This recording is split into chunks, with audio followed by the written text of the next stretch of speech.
Okay, another really great little clip I want to share here. Excited. So, reading from the Course again. And if you're not into the Course in Miracles, it's okay. Just listen to the truth behind the words. All aspects of fear are untrue because they do not exist at the creative level. In other words, God doesn't create fear. Your ego does, the part of you that says it's separate. And this relates to the last rule I just recorded of the only problem you have is a belief in separation.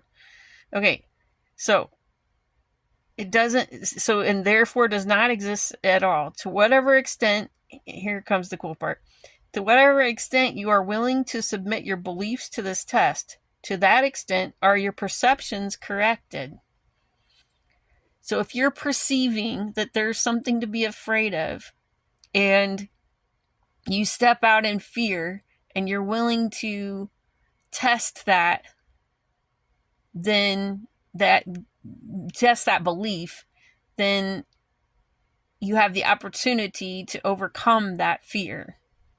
Now, I could name a whole bunch of little examples that we've all experienced where it's like, oh, I don't want to have that conversation with that person, or I don't want to try that new thing, or ask that guy out, or whatever the case might be. But then after you choose to test that fear, you're like, okay, regardless of how it turned out, I'm not afraid anymore, right? Because I know I can do it. These glasses give such a glare. So here's my cool example of a manifestation that happened that was just mind-blowing at the time. And that's the point. Your mind is the one telling the story that this couldn't possibly work out. Short version. I had made plans to go to a place in Austin, Texas called the Hamilton Pool Preserve. Was passing through Austin, been doing a lot of traveling, and was really looking forward to getting to check this place out. The pictures of it online were beautiful.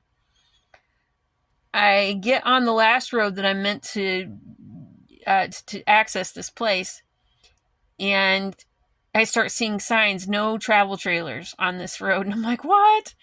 So I pull off after, I'm like, how's the universe going to work this out? So I pull off at a kind of the entrance of somebody's driveway, but also, like a turn off. And I'm looking online on my phone to see what information I can gather to see how to proceed. I discover that they require reservations for this place, which I did not know. And I also have trouble at that point getting more further into the process with the internet quit working on my phone. And I'm about to bail on the whole thing. Like, screw it, just going to turn around, go back the way I came. And a car pulls up. Well, back up. I stop myself from that thought, and I'm like, infinite possibilities, right? With conviction, I say this because I've been watching all these cool things unfold. Infinite possibilities exist. Right then, a car pulls up, and I'm like, all right. So I walk up to this lady in the car. I tell her what's going on, and she says, "Oh, well, I'm headed back to this RV park because I forgot my credit card and need to go back and get it. You can follow me up there and use the internet, but that place is pretty booked up. You're probably not going to get in there today." And I'm to myself saying, infinite possibilities, and say, okay, cool. I follow her. She explains to me about the travel trailer situation. There's this really hairpin turn further on up the road, but that I'm not going to encounter that where we're going. Cool. I get there. I use the internet. I also have another solution provided for a different situation that had happened earlier in the day with my jack.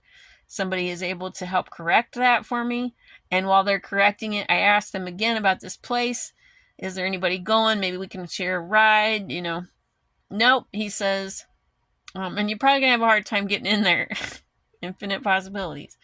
So, I asked the maintenance man, is it okay if I leave my travel trailer here for a little while? he's like, yeah, sure. Get online, look at reservations. Oh, hey, they have one right now. But I have to have two forms of payment, both credit and cash. And I don't carry cash hardly at all. And I go digging through the wallet. Oh, hey, $10. All of that to say that it was my willingness to, how did it say this? To whatever extent you are willing to submit your beliefs to this test. So, had I listened to these other people that were telling me, well, you're going to have a hard time getting in, I wouldn't have even tried. I wouldn't have even considered the possibility. Had I listened to my fear that was telling me you don't belong on this road, the roadsides are telling you to stop, or, oh, there's no hope because the internet's not working and you can't call these people to ask them any questions.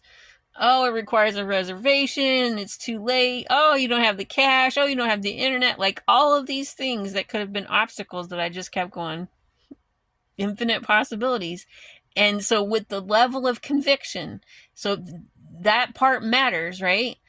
Because the story that comes to mind is one from the Bible where Jesus is walking on water and he invites Peter to come out with him. Peter loses his conviction mid-step and starts to sink. And Jesus tells him, like, you have little faith, in other words, you stop trusting. So, when you bail midstream on testing those limiting beliefs, if you want to call them that, I don't care for that term,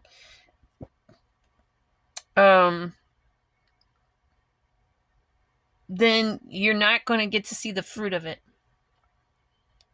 And each of us has to be our own judge and gets to be our own judge on how far to take that. So I'm, don't run with this and blame me later for your lack of conviction if something goes wrong. But what I'm telling you is,